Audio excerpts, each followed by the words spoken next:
Bill. Y créeme, esta historia es tan escabrosa como fascinante. Quédense hasta el último minuto para descubrirlo. Y los dejo con mi amigo y colega, el abogado e investigador Nicolás Martínez Laje. Comenzamos. Al buscar un enemigo común contra el cual podamos unirnos, se nos ocurrió la idea de que la contaminación, la amenaza del calentamiento global, la escasez de agua, la hambruna y similares encajarían a la perfección. En su totalidad y en sus interacciones, estos fenómenos constituyen una amenaza común que debe ser enfrentada por todos juntos.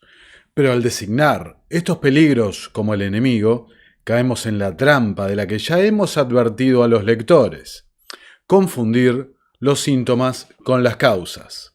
Todos estos peligros son causados por la intervención humana en los procesos naturales, y solo a través del cambio de actitudes y comportamientos se pueden superar. El verdadero enemigo, entonces, es la humanidad misma, escribía el cofundador del Club de Roma, Alexander King, junto al general Bertrand Snyder, en la primera Revolución Global, editado en 1993. La función principal de think tanks como el Consejo de Relaciones Exteriores, la Comisión Trilateral, el Instituto Real de Relaciones Exteriores, también conocido como Chatham House, el Club Bilderberg o el Club de Roma, es operar para facilitar la creación de un sistema de gobernanza mundial coordinado por organismos multilaterales como las Naciones Unidas, apoyándose en una elaborada narrativa y bajo el lema de que problemas globales requieren soluciones globales. En la última década han puesto especial énfasis en la consigna más colectivista y global de todas, la ecológica. Su herramienta favorita es la manipulación de la opinión pública, generando pánico y ansiedad mediante la aplicación de la dialéctica hegeliana, la popular fórmula de acción, reacción y solución.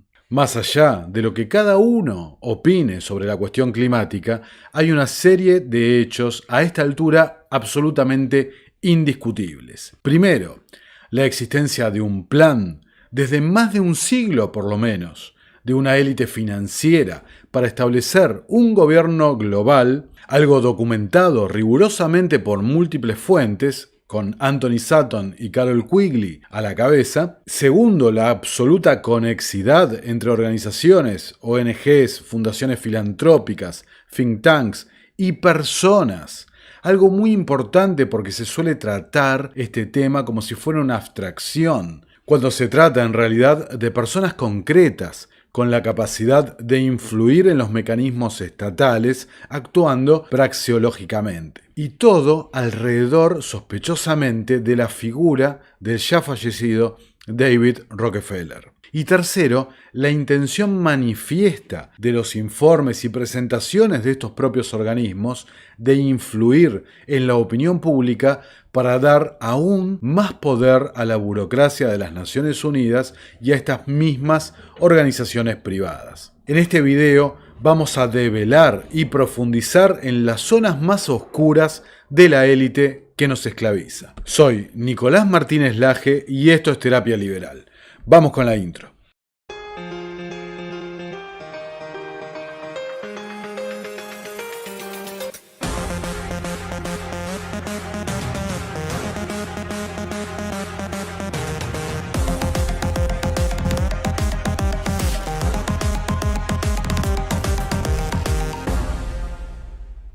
El Foro Económico Mundial, siguiendo la pauta que hemos repetido tantas veces de que no hay nada oculto, sino gente que no quiere ver la realidad, nos da la pista sobre dónde debemos empezar a buscar en su artículo titulado Una breve historia del consumo sostenible. En el mismo detallan una línea de tiempo de los eventos más importantes de la Agenda de Desarrollo Sostenible, también conocida como Tecnocracia, comenzando con la obra de Thomas Malthus en el 1798. El poder de la población es indefinidamente mayor que el poder de la tierra para producir subsistencia para el hombre, pasando a la creación del Club de Roma en 1968. La población debe moderar no solo su demanda de niños, sino también su estilo de vida material, para luego detenerse en la paulatina adopción de esta agenda por las Naciones Unidas, cuya sede, para dato de color, fue donada por la propia familia Rockefeller. El poder del hombre de transformar su entorno, aplicado incorrectamente o sin cuidado, puede causar un daño incalculable a los seres humanos y al medio ambiente humano.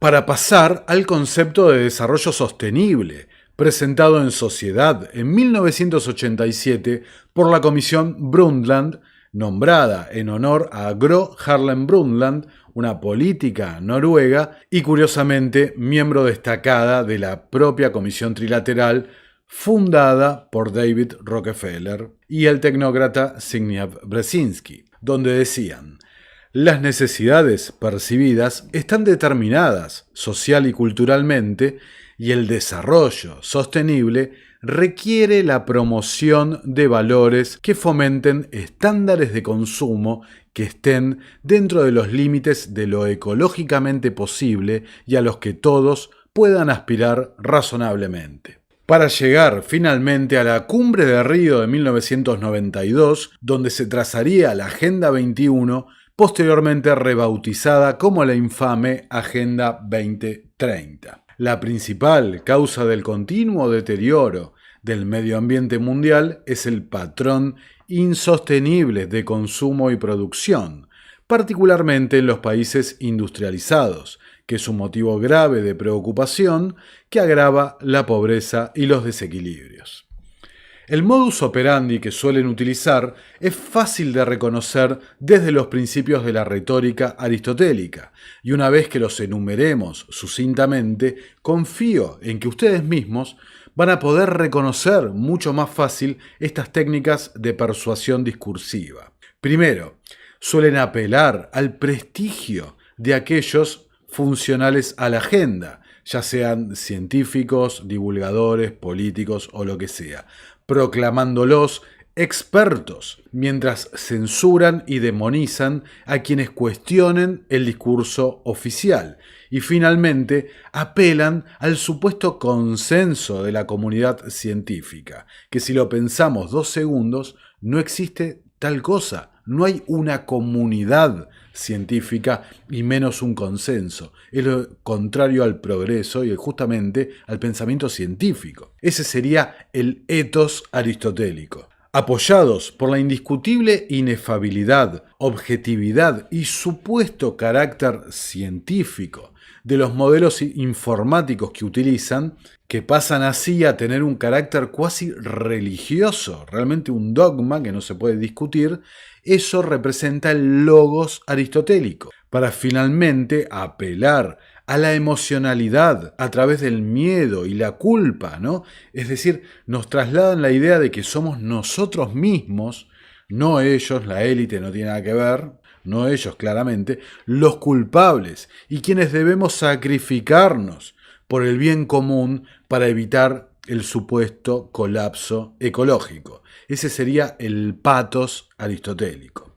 Fijando fechas concretas, pero siempre lejanas en el tiempo, ¿no? Como 2030, 2050, 2100, que siempre van corriendo hacia adelante, todo siempre envuelto en un aire de urgencia, de inevitabilidad, de decisión que hay que tomar ya, sacrificando lo que sea en manos de ellos, ¿no? Ese sería el kairos aristotélico. Para entender en profundidad de qué estamos hablando, debemos remontarnos al inicio y reexaminar la obra del pastor anglicano y economista Thomas Malthus. Su idea principal, desarrollada en su texto Ensayo sobre el principio de la población, se sintetiza de esta forma. Cuando no lo impide ningún obstáculo, la población se va doblando cada 25 años, creciendo así en una progresión geométrica, es decir, creciendo en una proporción de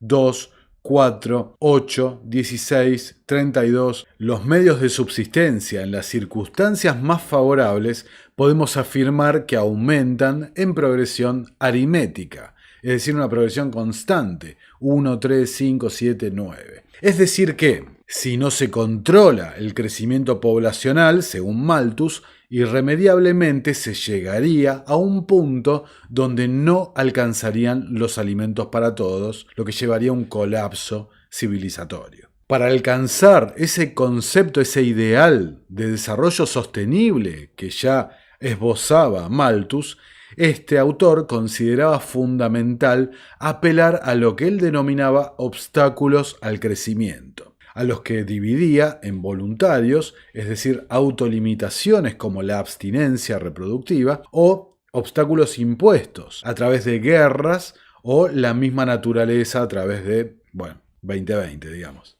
Más, en el hombre, los efectos de estos obstáculos son muy complicados.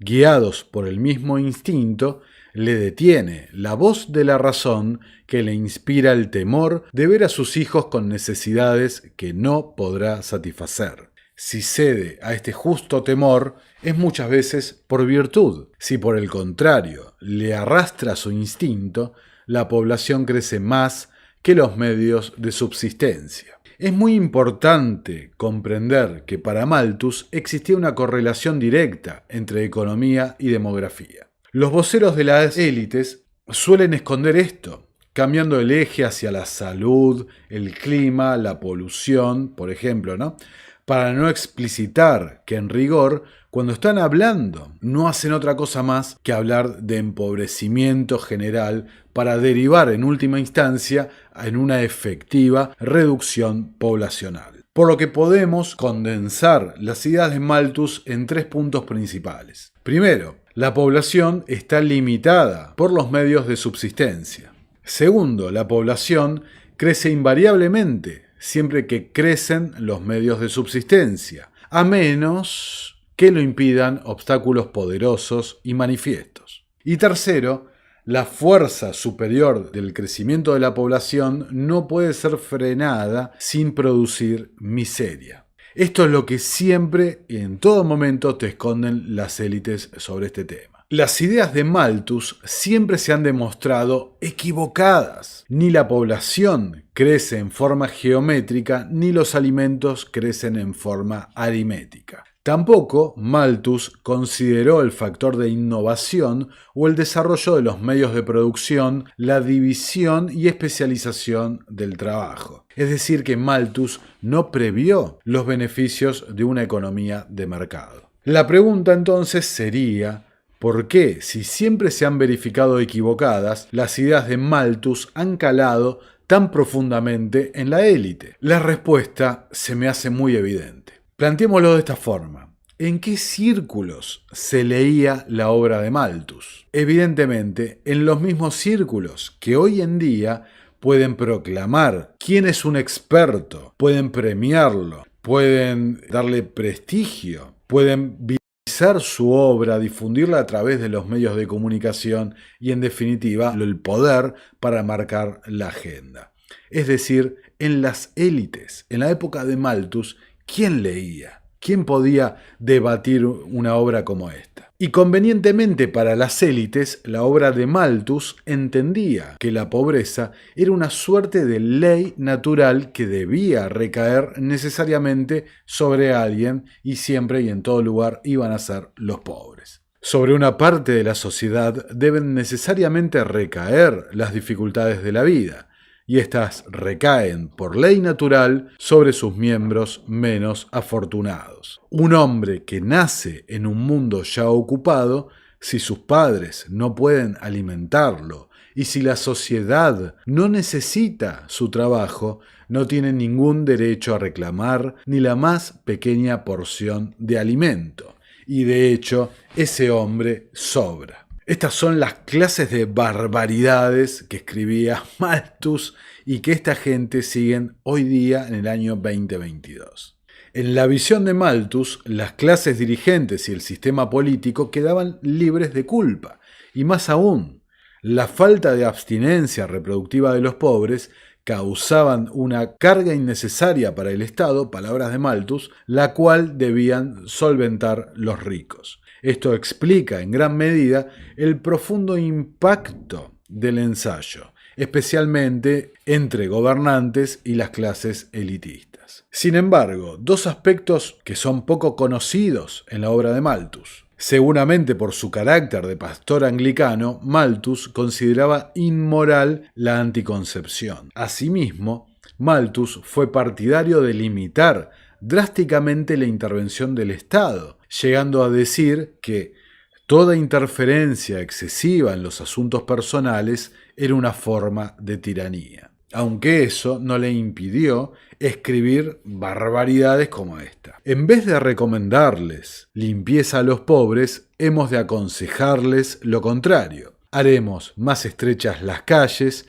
meteremos más gentes en las casas y trataremos de provocar la reaparición de alguna epidemia. Dejo que ustedes juzguen su parecido con ciertas medidas de la crisis de 2020, ¿no? Sobre todo los confinamientos. Como pueden imaginar, las mismas élites que catapultaron a la fama la obra de Malthus, quienes siempre nos han visto al resto de la humanidad como el rebaño humano, rápidamente observaron dos inconvenientes en las ideas malthusianas. Primero, que con el autocontrol y abstinencia jamás se iba a llegar a aplanar la curva demográfica, y no es casual el uso de palabras que estoy eligiendo. Y segundo, que si la mayoría de la humanidad no pertenecía a la élite y era pobre, sería muy difícil que voluntariamente esta cantidad de gente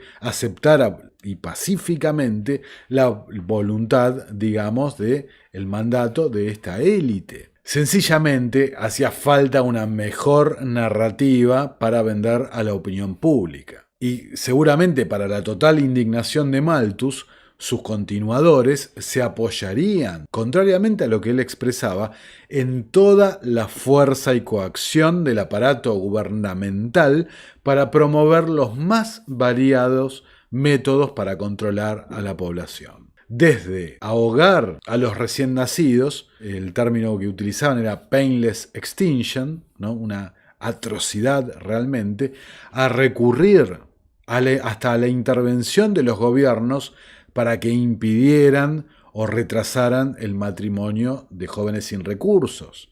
Más adelante, con las ideas de eugenesia, hasta promover la esterilización forzada vía judicial.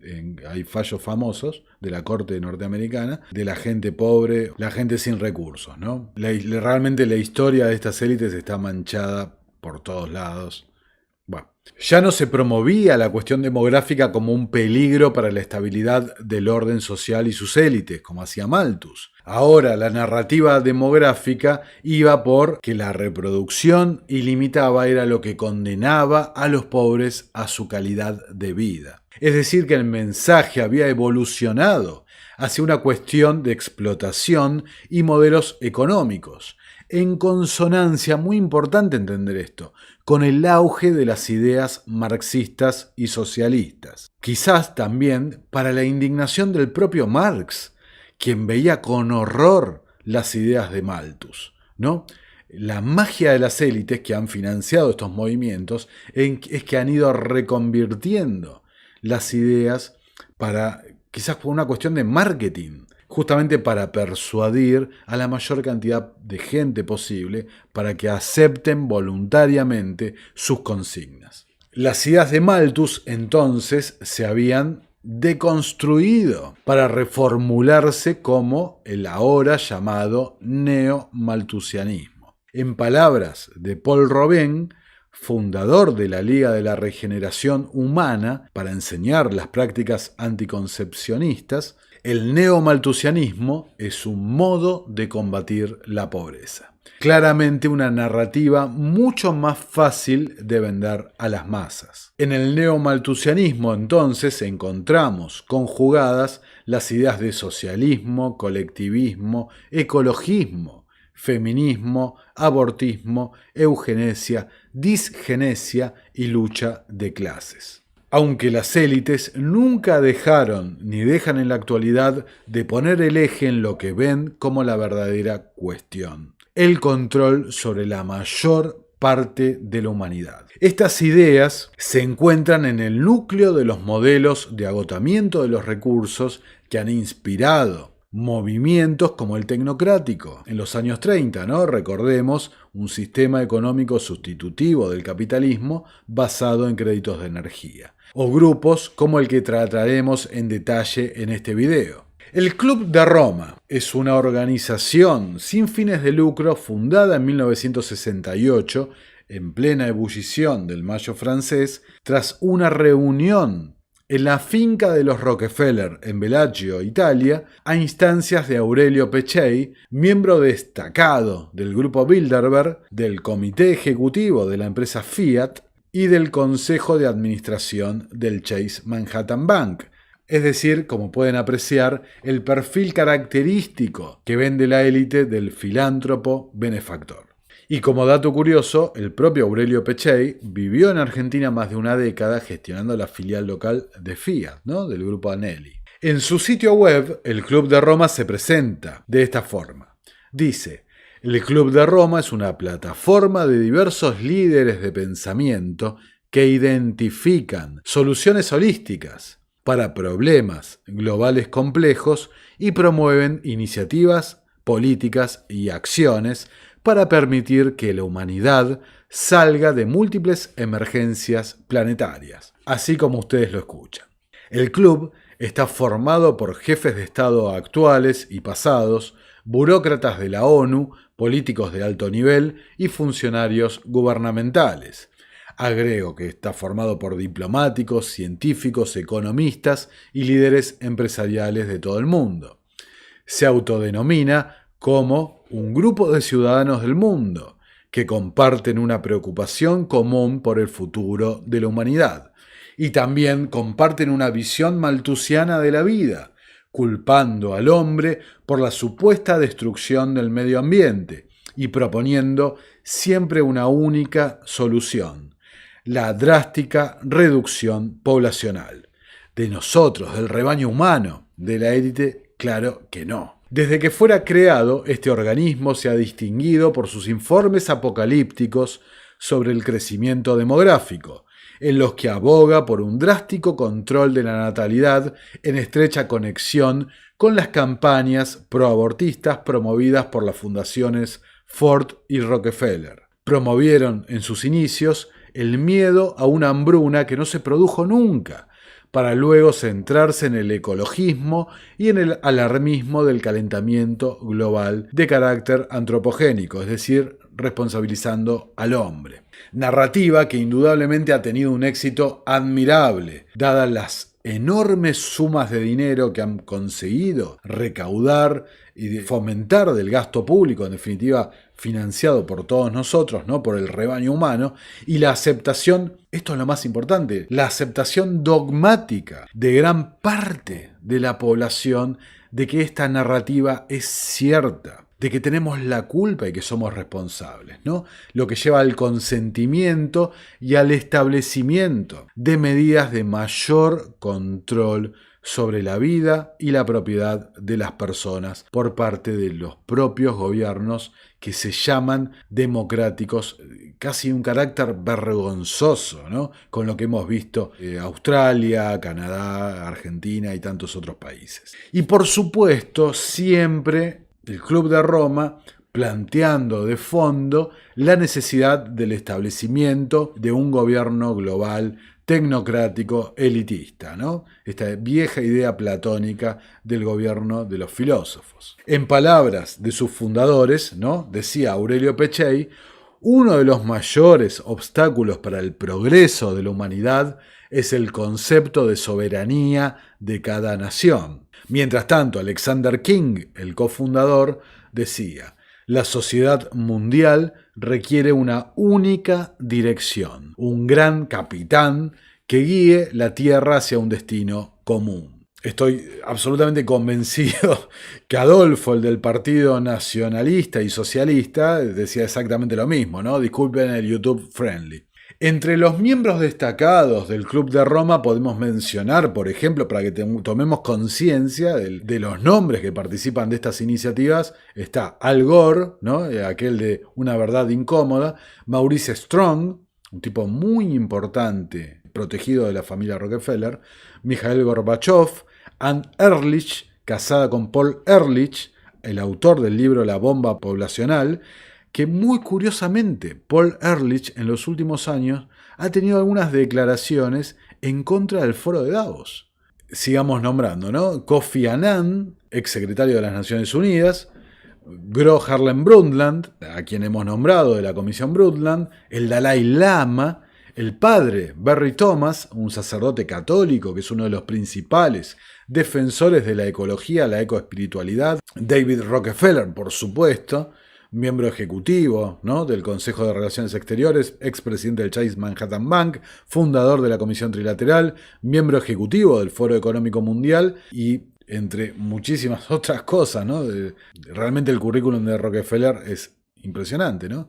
Bill Clinton, expresidente de los Estados Unidos, conocido por todos, fundador de la iniciativa global Clinton, un estilo de Bill y Melinda Gates con menos publicidad.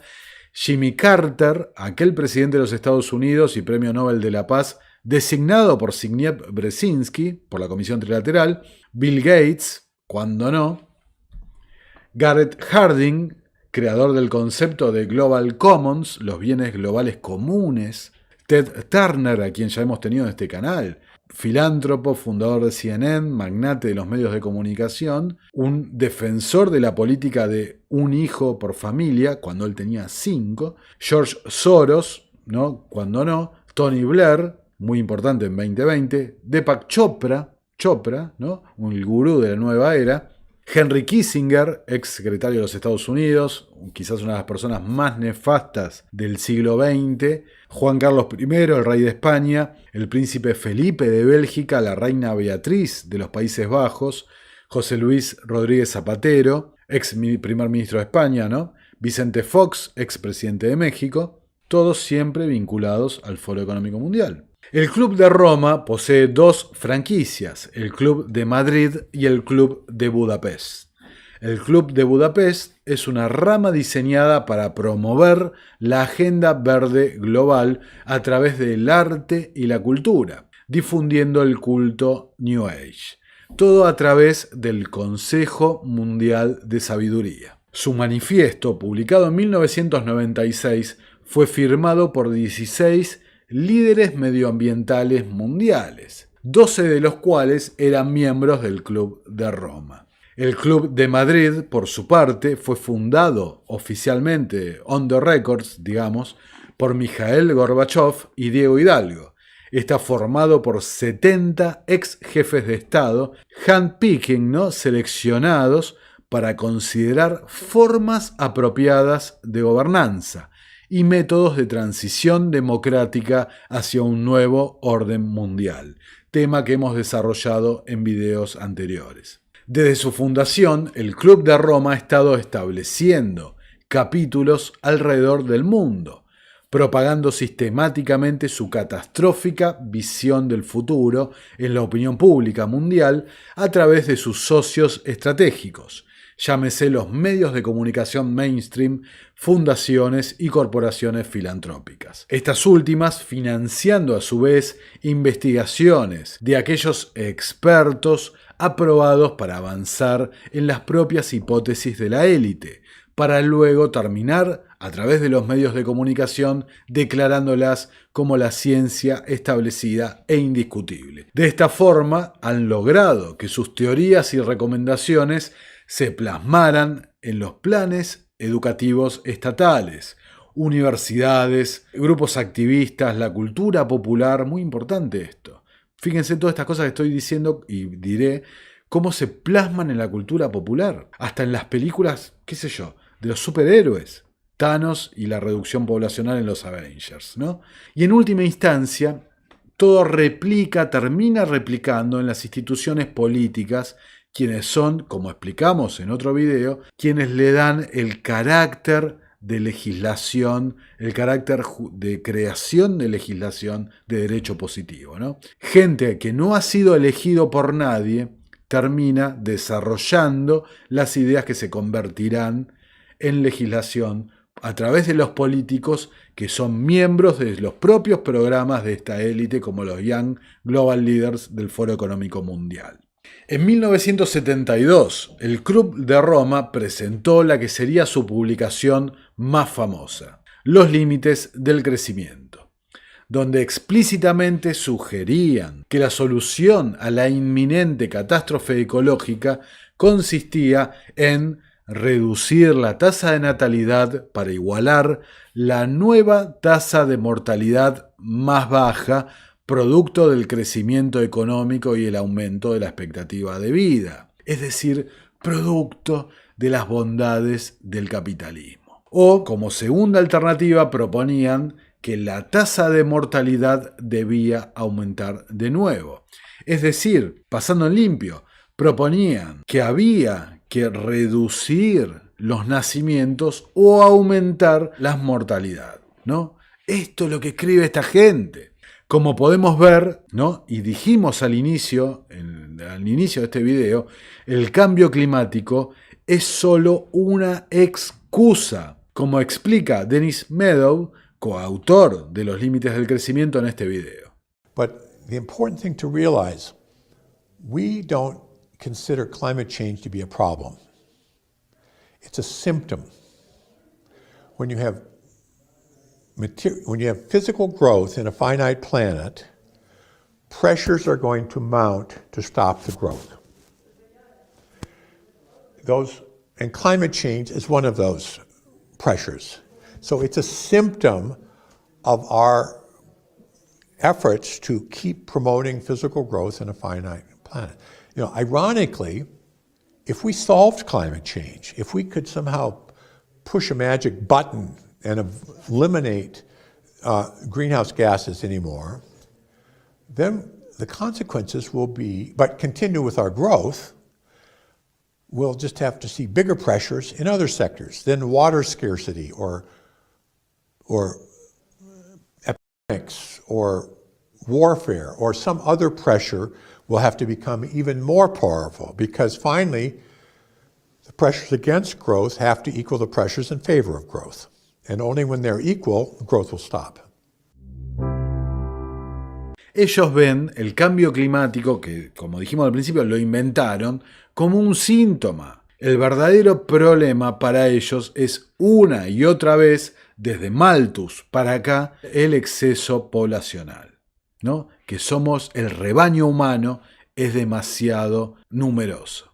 Para la realización del informe de los límites del crecimiento se utilizó el modelo informático Word3, desarrollado por el MIT, el Instituto Tecnológico de Massachusetts. Como curiosidad, en la actualidad pueden acceder al modelo online y ustedes mismos pueden generar sus propios falsos pronósticos apocalípticos, ¿no? Para armar los modelos se recopilaron datos de un conjunto de variables: población, producción industrial y agrícola, contaminación y las reservas conocidas de algunos minerales, ¿no? Los que les parecía, en forma random, ¿no? Digamos. Pero hay un dato clave: la fiabilidad de todo modelo de estas características dependerá, es muy evidente esto, de la posibilidad de incluir todos los factores y variables necesarios para poder reducir la incertidumbre de las previsiones. Algo absolutamente imposible, a menos que seas Dios o al menos que tengas superpoderes y puedas ver todas las variables en todos los escenarios y tiempos posibles, universos paralelos, ¿no? Me parece que es tan evidente y tan grotesco la falacia donde parte esta gente, que es realmente sorprendente cómo ha calado en la opinión pública las ideas que han promovido, digamos. Sencillamente los seres humanos no somos omniscientes, por lo que aspectos relacionados con nuevos desarrollos tecnológicos todavía inexistentes no fueron considerados ni serán nunca considerados.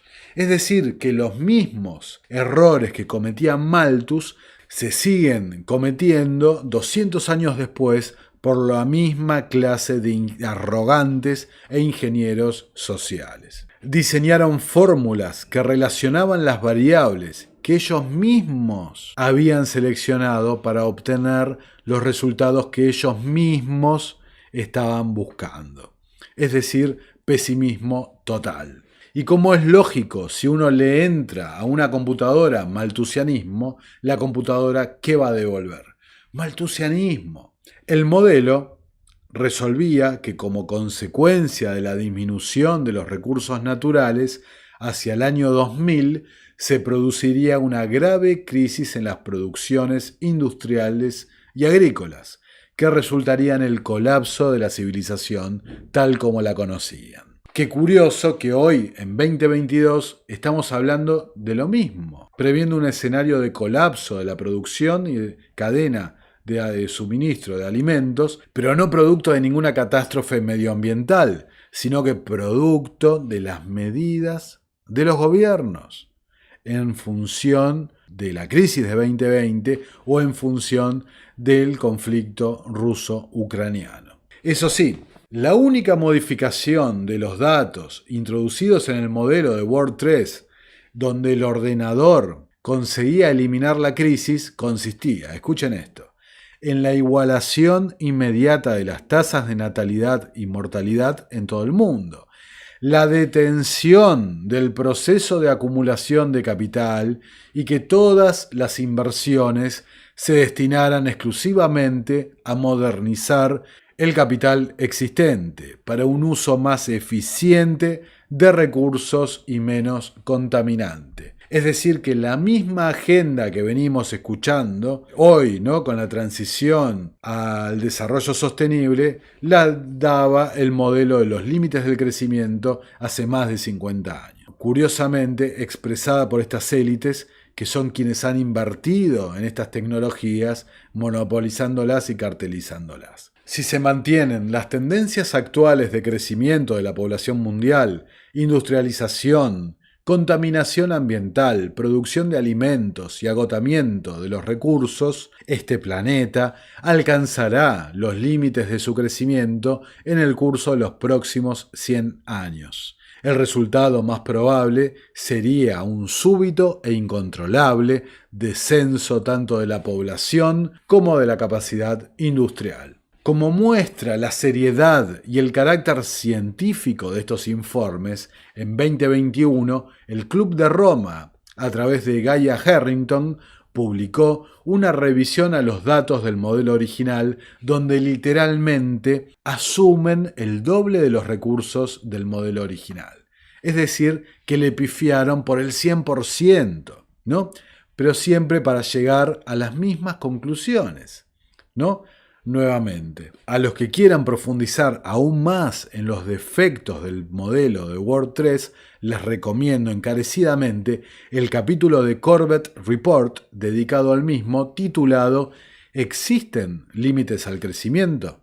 El Club de Roma publicó en 1974 otro informe titulado La humanidad en el punto de inflexión. En él desarrollan el concepto creado por Aurelio Peccei denominado la problemática, resaltando que, en un orden complejo, los eventos están interrelacionados y en su lógica, la lógica de esta élite, esto justificaría la implementación de un gobierno central de planificadores sociales. Dice el informe, la humanidad se enfrenta a multitud de crisis, la crisis demográfica, la crisis medioambiental, la crisis alimentaria mundial, la crisis energética, la crisis de materias primas, entre otras. Insisto que estamos muy cerca de realizar este escenario, pero gracias a la intervención de esta misma gente impulsando la Agenda de Desarrollo Sostenible.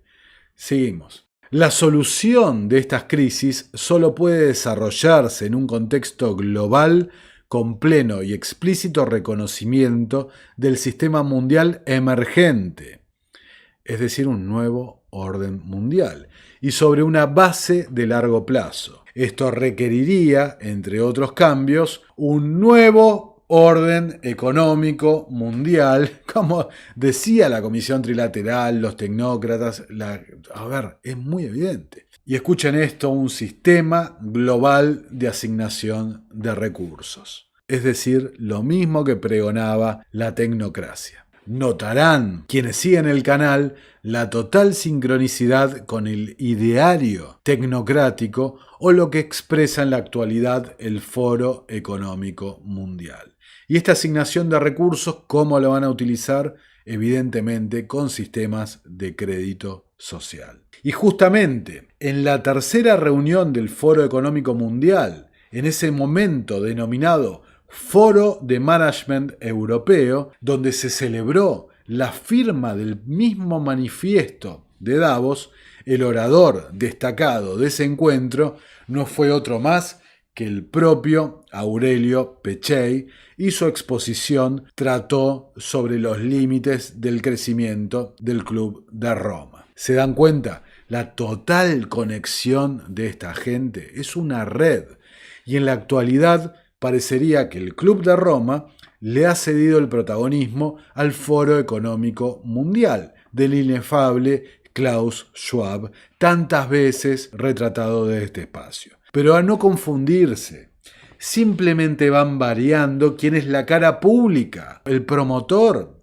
público de esta agenda. Todos trabajan por el mismo objetivo. Y para que vean en tal sentido, fíjense en 2019 lo que publicaba el Club de Roma. En 2019 presentaron el Plan de Acción de Emergencia Planetaria, decretando la necesidad urgente de reducir a la mitad las emisiones de gases de efecto invernadero para 2030, para alcanzar la neutralidad de carbono para 2050. Mientras se detiene la pérdida de biodiversidad y se protegen los bienes comunes globales esenciales. Como han visto en otros videos, lo expliqué de una forma muy sencilla. No hablan de generar más energía. Y la humanidad siempre ha ido encontrando medios de energía más eficiente, pero han ido solapándose, han ido agregando al medio de energía anterior. Nunca hemos dejado de consumir un tipo de energía. Entonces, si tenemos un ritmo de crecimiento poblacional que requiere un ritmo de crecimiento del consumo de energía, esta gente no habla de agregar energía, habla de reemplazar con energías que son menos eficientes y más caras. O sea, 1 más 1, señores, es 2. Esta gente literalmente están planteando, aunque no lo digan explícitamente, reducir la población o empobrecer masivamente a todos, que en definitiva redundará en la disminución de la población. El plan absolutamente alineado, como pueden ver, con las ideas que presentaba el Club de Roma en la década del 70, con los límites del crecimiento, ¿no? Se basa en detener toda la expansión, inversiones y subsidios de combustibles fósiles para 2020. Qué curioso, ¿no? Y fue presentado en 2019 al grupo Bilderberg por uno de sus autores, el científico Johan Rockström. También ideas muy similares fueron el tema principal de la reunión anual del Foro Económico Mundial justo antes de que comenzara la fase principal de la crisis de 2020. El Plan de Acción de Emergencia Planetaria requería textualmente acordar en 2020 reducir a la mitad las huellas de consumo y producción en las economías desarrolladas y emergentes. ¿Qué es lo que sucedió durante los bloqueos continuos y la destrucción deliberada del viejo orden mundial para reemplazarlo por el nuevo orden mundial, seguramente en el futuro basado en créditos de energía o en monedas, como hemos explicado, respaldadas por commodities o fuentes de energía? Y creo que no hace falta explicitar que en 2020, y por las medidas coordinadas por los Young Global Leaders en ejercicio del poder y la propia OMS, hubo una disminución drástica en el consumo energético global, acompañada de una fuerte reducción en la tasa de natalidad. algo que los medios han levantado, pero parece que la gente no ha conectado, como no ha unido los puntos respecto a estos asuntos. También el plan de acción de emergencia planetaria requería continuar duplicando la capacidad eólica y solar cada 4 años y triplicar las inversiones anuales en energía renovable, eficiencia energética y tecnológicas bajas en carbono para los sectores de alta emisión antes de 2025. Es decir, acelerar la agenda verde, el Green New Deal. Y para destacar la absoluta hipocresía de esta gente, fíjense cómo los medios de comunicación informaban que en 2021 la Agencia Internacional de Energía sorprendía a los mercados con la publicación de una hoja de ruta que exige el fin inmediato de nuevas inversiones en proyectos de petróleo y gas como parte de una transformación total de los sistemas energéticos que sustentan nuestras economías. Cuando esta gente, la élite, venía hablando en sus reuniones discretas y secretas, obviamente, de esto hace años. ¿Y quiénes piensan que se posicionaron primero en estas inversiones, ¿no? Realmente el sumum de la información privilegiada, ¿no? Generando un negocio fenomenal para los socios de las partes interesadas, como expresa el propio Larry Fink, CEO de BlackRock, en su carta a los inversores en 2022. Más que nunca, los países que no tienen sus propias fuentes de energía necesitarán financiarlas y desarrollarlas, lo que para muchos significará invertir en energía eólica y solar. Los precios más altos de la energía también reducirán significativamente la prima verde para las tecnologías limpias y permitirán que las energías renovables, los vehículos eléctricos y otras tecnologías limpias sean mucho más competitivas económicamente. Es decir, vamos a forzar que sean competitivas, ¿no?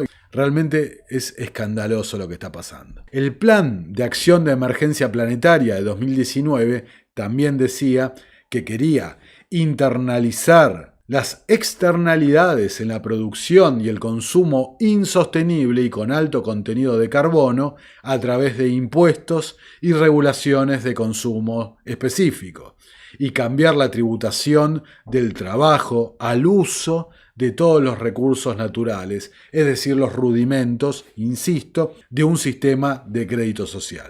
Todo un sistema, una economía que encima nos hacen pagar a nosotros, al rebaño humano, a través de los impuestos. La verdad, a esta altura no entiendo cómo puede haber tanta gente dormida ante este desfalco, esta estafa verdaderamente escandalosa, ¿no? Es casi, podría decir, un genocidio en masa. Como dijimos antes, existe una correlación directa entre crecimiento económico, consumo energético y crecimiento poblacional. Varios estudios confirman esto que estoy diciendo, que cuando los suministros de alimentos escasean, las poblaciones crecen más lentamente, se reproducen menos y finalmente disminuyen. Evidentemente, como mostramos, esta élite planea deliberadamente disminuir el nivel de vida de toda la población humana, de toda la humanidad. Como ellos dicen, el rebaño humano. Y para ellos es clave que lo aceptemos pacíficamente, a través del condicionamiento conductual y nuestro consentimiento. ¿Saben por qué? Porque somos la mayoría, y si despertáramos, esta élite caería. Así de sencillo.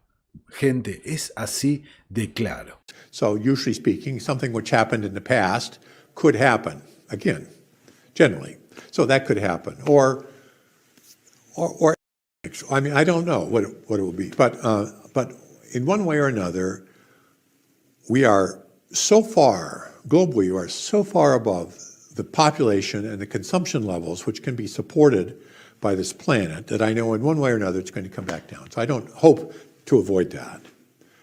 I hope that it can occur in a civil way, and I mean civil in a special way.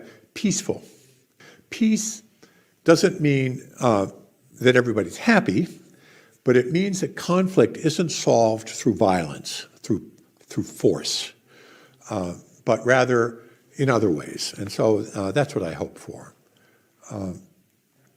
That we can, the planet can support something like 1 billion people, maybe 2 billion, depending on how much liberty and how much material consumption you want to have.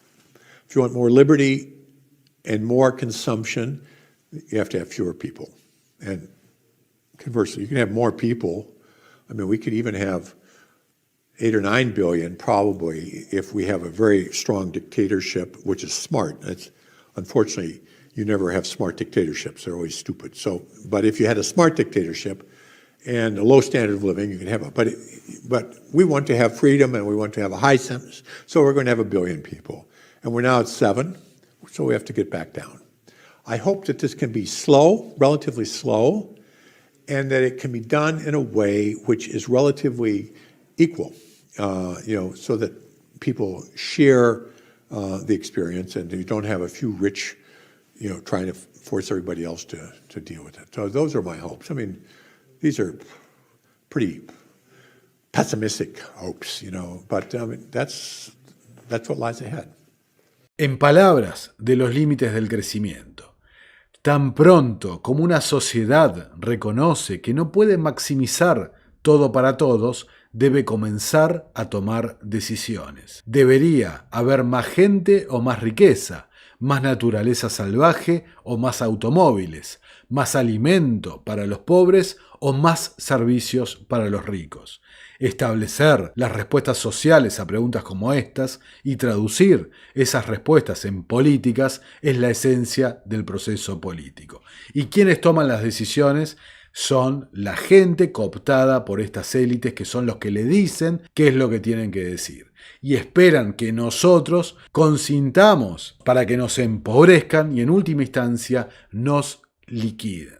Así como era el maltusianismo hace 200 años. Esta gente, y repito, tiene nombre y apellido. No es una construcción abstracta, no son los protocolos de esto, o no son la orden tal y la orden tal. Es gente con nombre y apellido que podemos identificar, pero que, como brillantemente señalaba Murray Rothbard, buscan a través de la desinformación, primero, deslegitimar quien contradiga e investigue y revise la historia, y por el otro lado, buscan que se convierta en algo abstracto para que no haya a quién dirigirle la protesta, la crítica y el cuestionamiento, ¿no? Algo abstracto, pero esta gente tiene nombre y apellido, ¿no? Esta gente, en el sumum de la arrogancia, son absolutamente ajenos a la noción liberal que hemos tratado del orden espontáneo. Es decir, que un sistema complejo puede encontrar equilibrio por sí mismo, ¿no? A través de la propia praxeología y acción humana. Algo común, ¿no?, a las personalidades psicopáticas que no pueden contemplar la idea de orden espontáneo o de órdenes complejos porque están obsesionados con el control, con el orden, ¿no?, con la aplicación de la coacción, de la fuerza, la dominación sobre el otro. Entonces, fíjense que actúan hoy dificultando el acceso a la energía, licuando el dinero a través de la intervención pública, ¿no?, los bancos centrales, y más peligroso aún, dificultando el acceso a la proteína y a los alimentos en general, acelerando la transición hacia una sociedad resiliente, inclusiva y sustentable bajo los términos de ellos, induciendo a la reducción del rebaño humano. No lo puedo decir más alto, no lo puedo decir más claro. Simplemente los remito a los documentos que estoy citando, a los gráficos, a las estadísticas. Es clarísimo lo que están buscando. En sus memorias, David Rockefeller, quien falleció en el año 2017, fundador o participante del Club de Roma, de la Comisión Trilateral, del CFR, del Bilderberg, del Le Cercle, del Club de los Buenos, ¿no? Un club de filántropos, el Club de los 1001, la Sociedad de los Peregrinos, entre muchísimas sociedades discretas, y imagínense la cantidad de sociedades secretas de las que no tenemos conocimiento. Decía, por ejemplo, esto en sus memorias. Durante más de un siglo, los extremistas ideológicos en ambos extremos del espectro político han atacado a la familia Rockefeller por la influencia desmedida que afirman que ejercemos sobre las instituciones políticas y económicas estadounidenses. Algunos incluso creen que somos parte de una camarilla secreta que trabaja en contra de los mejores intereses de los Estados Unidos, caracterizando a mi familia y a mí como internacionalistas y conspirando con otros en todo el mundo para construir una estructura política y económica global más integrada.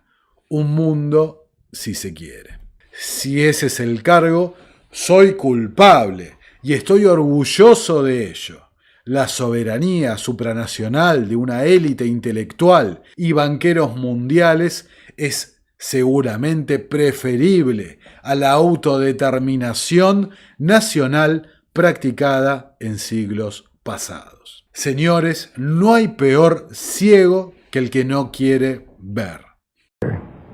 Ironically, however, the very innovations that are making possible dramatic improvements in human well-being are also creating new problems which raise the specter of an alarming and possibly catastrophic disaster to the biosphere we live in. And herein lies the dilemma that we all face.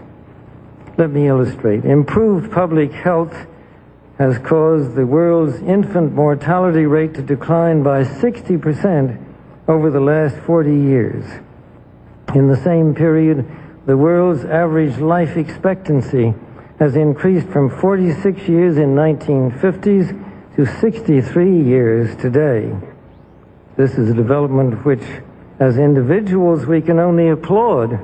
However, the result of these positive measures is a world population that has risen during the same short period of time geometrically to almost 6 billion people and could easily exceed 8 billion by the year 2020.